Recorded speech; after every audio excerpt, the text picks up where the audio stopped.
préserver l'emploi face à la crise du Covid, Emmanuel Macron et Édouard Philippe ont réuni cet après-midi à l'Elysée syndicats et patronat sur la table des mesures pour inciter les entreprises à dégeler les embauches, avec notamment des allègements de charges pour les apprentis.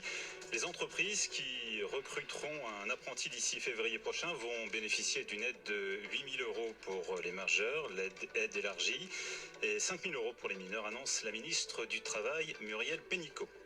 Face à l'aggravation de la situation économique, Bercy anticipe une hausse de la dette publique de 121%, des milliards d'euros injectés sur la table. Pour éviter le pire dans les entreprises, et l'État va continuer de jouer les pompiers dans les prochaines semaines.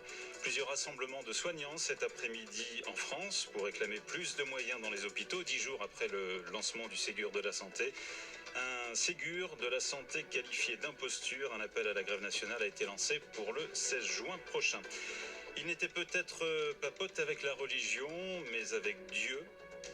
L'adieu à Guy Bedos. Aujourd'hui, des centaines d'admirateurs et curieux rassemblés cet après-midi sur le parvis de l'église Saint-Germain-des-Prés pour un dernier hommage à l'humoriste comédien.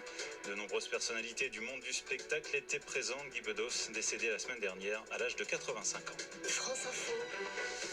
Et tout est plus clair.